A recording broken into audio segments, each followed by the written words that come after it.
Muito bem, voltamos a falar direto da página do Jornal Visão Espírita no YouTube e no Facebook para mais uma gota de Espiritismo, mais uma gota de O Livro dos Espíritos. Livro 2º, capítulo 9, Intervenção dos Espíritos no Mundo Corporal. Vamos finalizar hoje o item Poder Oculto, Talismãs, Bruxos. Questões 554, 555, 556.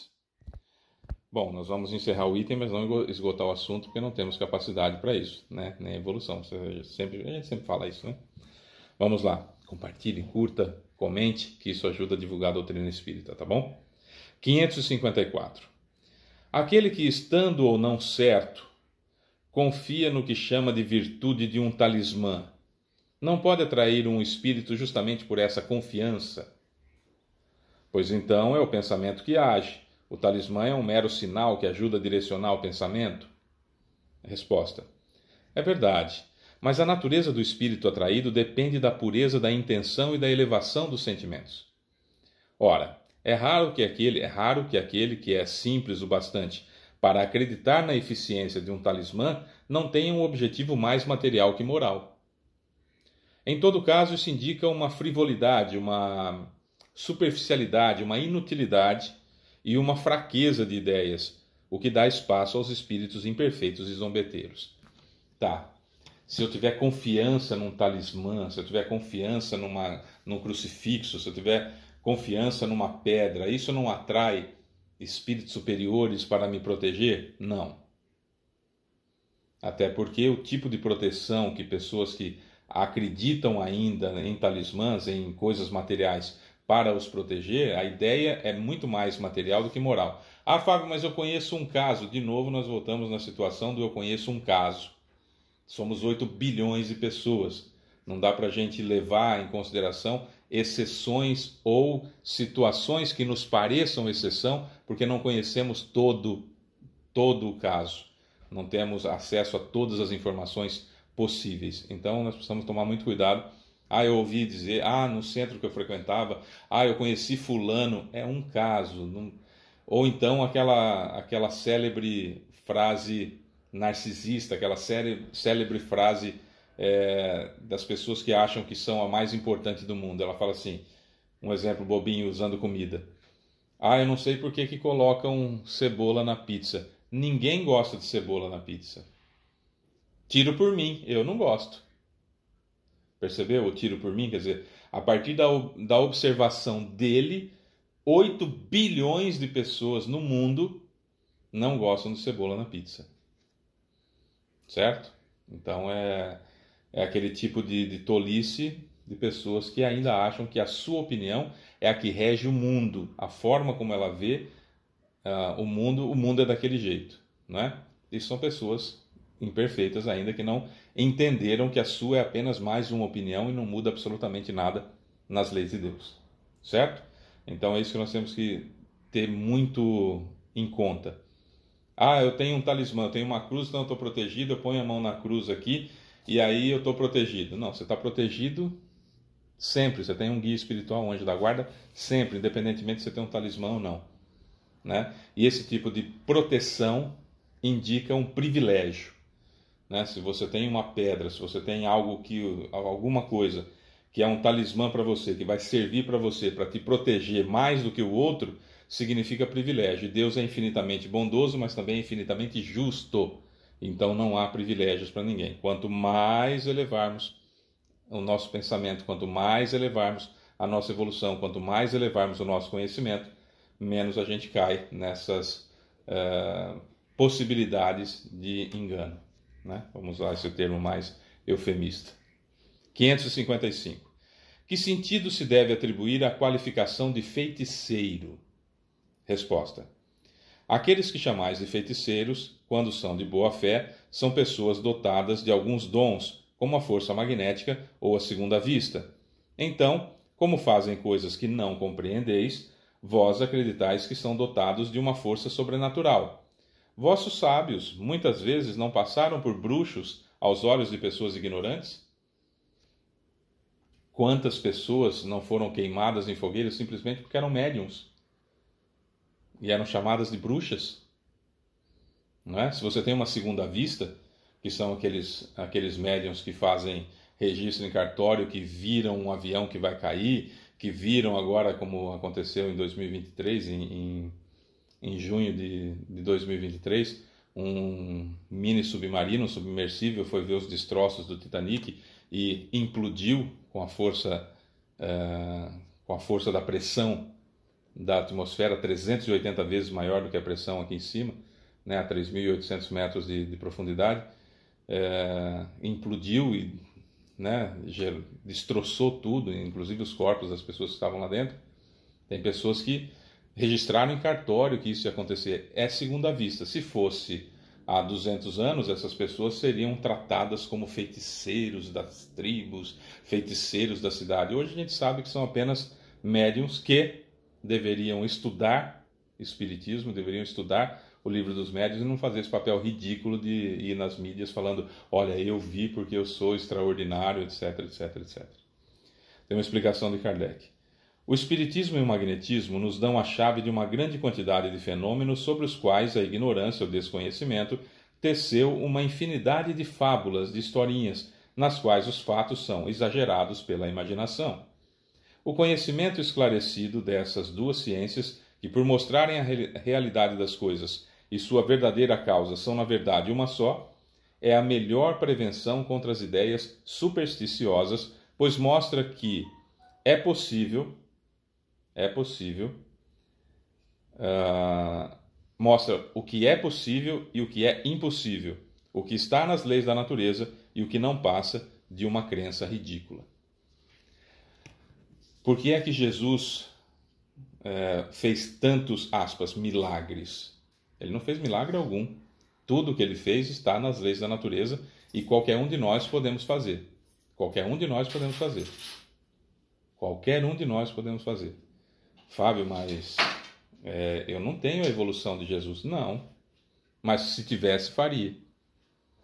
E o que ele mostrou enquanto encarnado aqui é onde nós podemos alcançar. É o que nós podemos fazer. Dá para fazer todas aquelas curas que ele fez? Dá, se estiver no planejamento encarnatório das pessoas como estava, no daquelas pessoas, dá para fazer. E se tivermos o coração puro como o dele, a ponto de passar a energia que ele vai mandar através de nós, sem nenhum empecilho, sem nenhum percalço, sem nenhuma trava, sem nenhuma sujeira, vamos dizer assim. Dá para fazer. Então não são milagres o que aconteceu. O que aconteceu foi, milagre seria derrogar a lei da natureza. Jesus não derrogou nenhuma lei.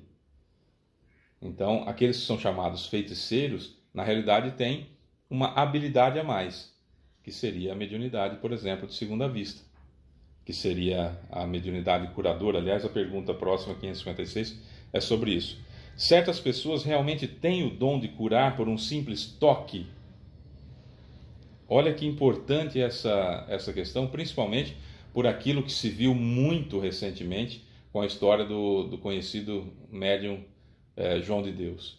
Então, olha só a pergunta 556. Certas pessoas realmente têm o dom de curar por um simples toque? Resposta. O poder magnético pode chegar a esse ponto quando está amparado na natureza de sentimentos e num desejo ardente de fazer o bem, pois então os bons espíritos vêm de vir em seu auxílio. Então não é a pessoa. Porém, é preciso desconfiar da maneira como as coisas são contadas por pessoas mais crédulas ou muito entusiastas, sempre dispostas a ver o maravilhoso nas coisas mais simples e mais naturais. Também é preciso desconfiar de relatos interesseiros por parte de pessoas que exploram a credulidade em benefício próprio. Os shows e espetáculos que dão o glamour para as pessoas. Num centro espírita, normalmente nós encontramos muitas pessoas que querem ser médiuns de cura, nós encontramos muitas pessoas que querem ser médiuns principais das reuniões de desobsessão. Não tem médium principal.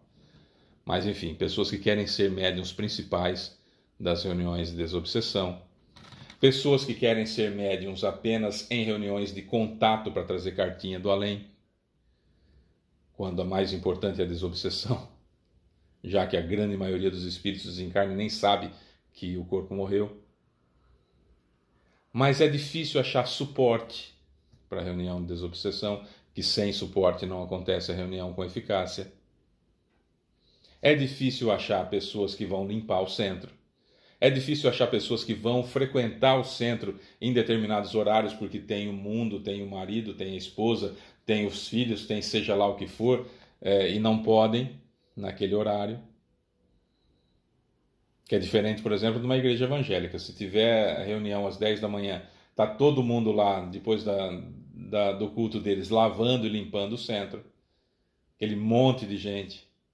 Se o culto é de manhã, tem gente. Se é de noite, tem gente. Se é de sábado, se é de domingo, se é de semana, sempre tem gente que estão lá buscando a palavra. O espírita tem sempre alguma coisa, alguns espíritas, né, tem sempre alguma coisa que impede a dificuldade. Eu só posso vir no centro uma vez por semana, porque senão eu tenho problemas, eu não quero sair da zona de conforto, eu não quero entrar em embate com o marido castrador, com o marido tóxico, eu não quero entrar em discussão com esposa tóxica, esposa castradora, eu não quero limitar o meu horário de descanso porque tenho que ir no centro. Ao passo que nós deveríamos pensar, poxa vida, Deus em sua infinita bondade está permitindo que eu me instrua no centro. Que bom, vou lá buscar essa instrução. Mas aí a gente aprende que tem que mudar, né? E é tão bonito a gente falar assim, nossa, fulano me tocou e eu já fiquei curado imediatamente. Fábio, mas e as curas físicas que acontecem no centro espírita? Acontecem curas físicas no centro espírita. Lógico que acontecem. Não devem ser a nossa prioridade, nunca. Mas acontecem. Quando são emergenciais, quando já houve uma conscientização da pessoa, a cura que o Espiritismo propõe é sempre de dentro para fora, é da reforma íntima para fora. Eu faço a minha transformação íntima, a minha reforma íntima, e isso reflete no meu corpo. É isso que normalmente acontece. Mas também há essa possibilidade. Por exemplo, nós fazíamos no Centro de Estudos Espíritas Caibar Schutel reorganizações perispirituais.